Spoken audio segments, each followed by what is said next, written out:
안녕하세요, 여러분. This is Opa Waldo. And again, ituturo ko po sa inyo ang isa na naman na dapat nating tandaan pag nag-aaral tayo ng Korean. No? So, mahalaga po guys na matukoy natin kung ano po yung nakikita nating mga ina-attach na mga particle or marker na naka-attach dun sa noun of the sentence. Okay? So, yung i-discuss ko po ngayon sa inyo is alamin po natin ano ang kahalagahan ng ul at saka rule. No, the ul and rule, these are our object particle. Meaning, yung sentence guys, no? So pag mayroong nakadikit dyan na ul at rule, meaning yung term na sinusundan niya or noun na sinusundan niya, that will be our object in the sentence. So meaning, ang ul at rule natin is used when attached to a noun to indicate na ito po yung object sa sentence natin. Okay? So, here we go. The ul and rule object particles. No? So, kailan po ba natin i-attach yung ul? Yung ul is gagamitin natin or idikit natin sa noun na nagtatapos ng consonant. Consonant letter. Okay? So, lahat ng mga noun na ending with consonant, pag nadikita natin ng ul, so nagiging object of the sentence. Okay? So, meaning, yung ul natin is i-attach lang natin doon sa noun na nagtatapos ng consonant letter. Next is yung rule, no? Yung rule natin, kabaliktad ni ul, no? Pag yung consonant ang ul, ang rule naman is a noun ending with a vowel. Okay? Lahat ng vowels ending na letter na noun, no? Pag dinidikitan natin ng rule, nagiging object of the sentence. So, here we go. Yeman is our example. No? Example, take a look. This given example, ka muazul, no? Muazul masyoyo. Muazul masyoyo. So, masol is, ito is what. Meaning, what is or what, nagtatapos siya ng consonant, that's why ul yung dinudugtong. Okay?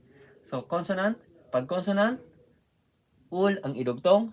Pag vowel ending is rule. Okay? Pag consonant ending, ul. Okay? Muazul, masyoyo. Ano po ba yung masyoyo? Masyoyo is, nagagaling po siya sa isang verb natin, no? This is a verb, the verb of the question. So meaning, ito ay drink. So ano po ba yung stem natin dito? Ito yung mashida. Mashida. Mashida is to drink, no? So mashi.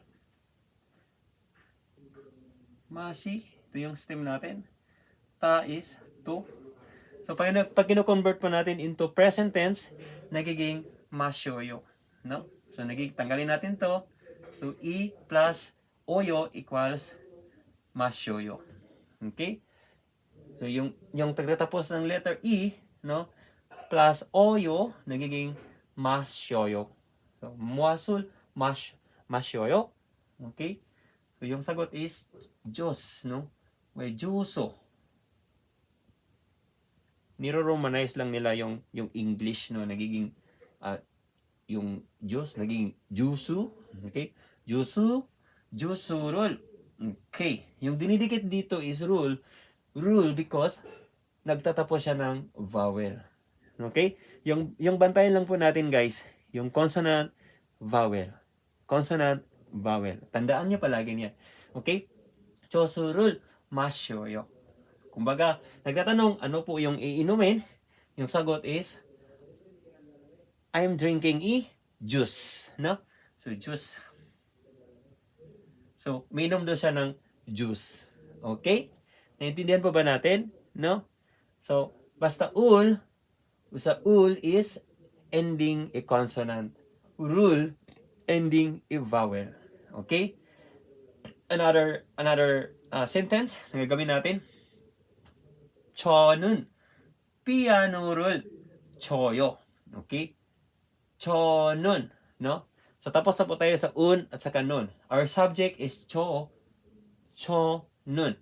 Non yung dinudugtong kasi yung subject natin na cho, that is I, ending in a vowel. That's why nun, no? Na-discuss ko na po yan sa nakaraan kong video. Then, piano. Piano. Romanization or English name ng piano. No? Piano rule.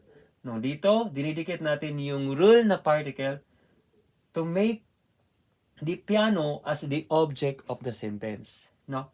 So, piano rule, choyo. Choyo. Ano may ibig sabihin ng choyo? Choyo is from the verb stem chida, no? Chida. Chida is to play. So, ano po bang ginagamitan? Ito yung verb na to play, hindi po yung nolda, no? Ito po yung verb na gagamitin natin pag binabanggit natin yung mga paglalaro or pagkikilos ng mga tulad ng paglalaro ng piano, guitar, yung mga string instruments. Okay? So, chida. So, chida, meaning chida, mayroon sa taas. Chida, so magiging choyo. No, choyo. Okay? So, cho는 piano를 choyo. So, our subject of the sentence is cho, I play piano. Okay? So, 저는 피아노를 쳐요. So, sa baba naman, 성민 씨는.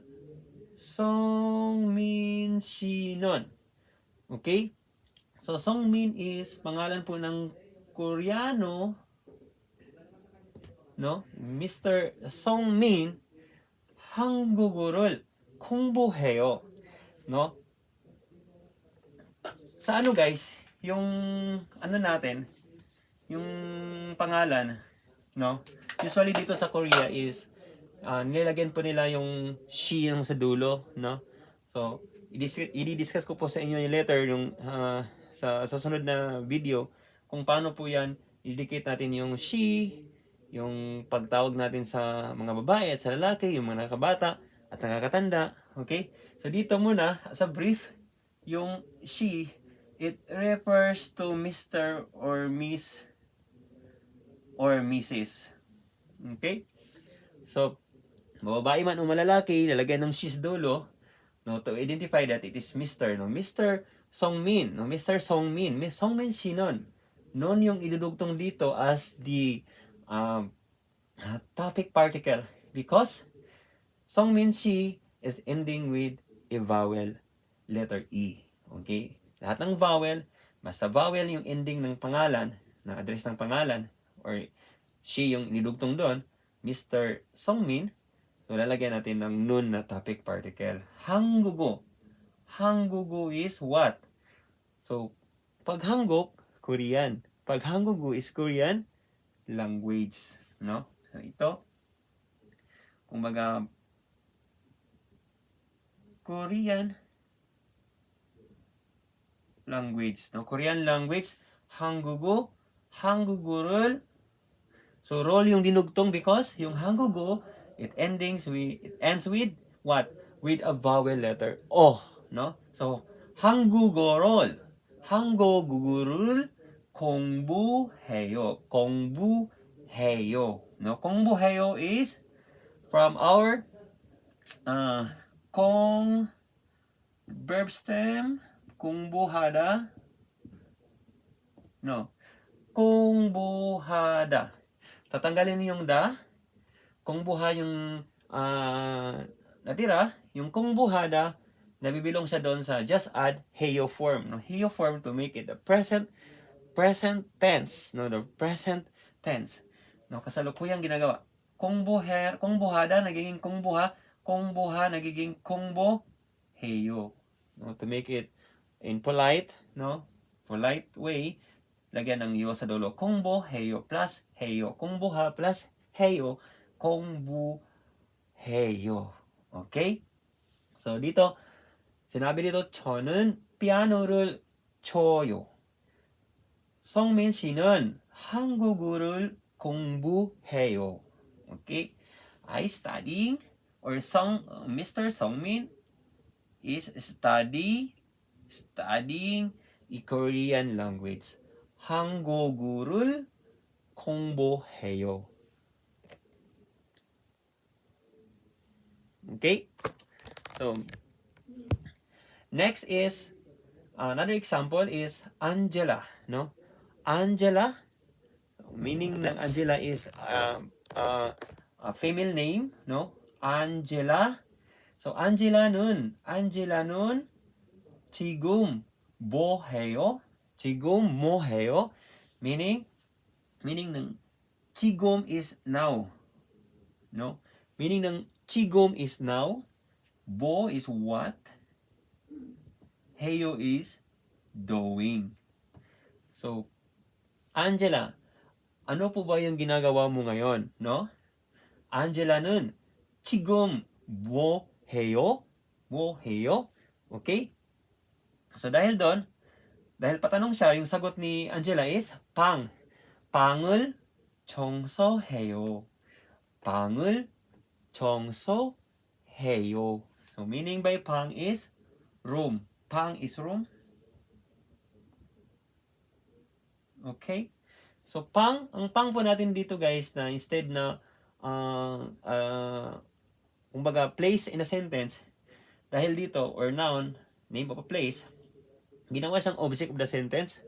Nangyari, dinikitan siya ng ul, so nagiging object of the sentence na siya, no? Siya yung, kumbaga, bagay. Siya yung, kumbaga, yung verb dito na 청소해요, 청소하다.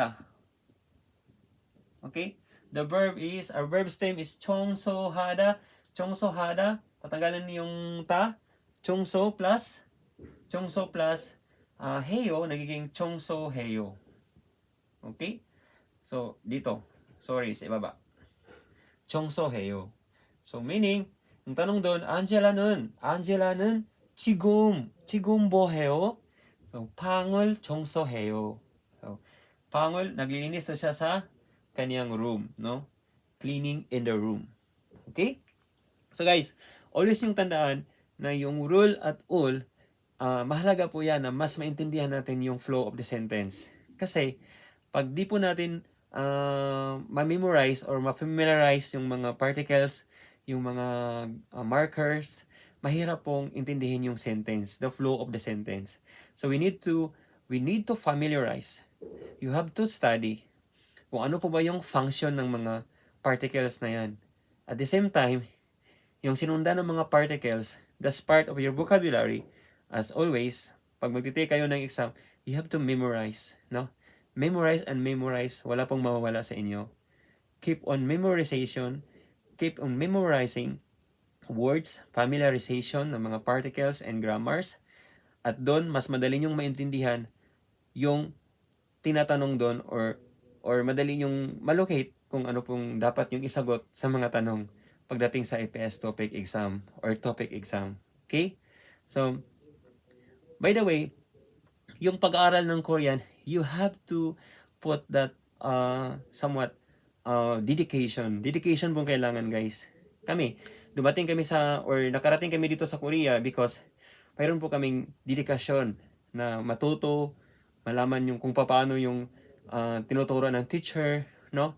So sa video ito, at least kahit paano sa mga Go Koreans diyan, sa Go Korean Language Learning Academy na nag-study at saka Corpin na tapos nang mag-study at waiting na for exam, no, it is your time to review, no? This video is somewhat a short videos na makakatulong din sa inyo to refresh your learning past learning experience. Kasi pag di po kayo nare-refresh at di nyo alam yung mga grammar na basic lang, no? Kasi basic lang naman yung exam. May difficult naman na kumbaga pang intermediate pero konti lang. Yung basic, that is the entry ticket para mas madali yung maintindihan yung pahirap ng pahirap. Okay? Ngayon ang ginagawa kong mga video, pahirap ng pahirap ko to siya, guys, no? Hanggang sa mag-level 2 tayo, hanggang sa intermediate. Okay? So that's all for this time. And good luck everybody. Sana may natutunan kayo at naintindihan sa mga dinidiscuss ko.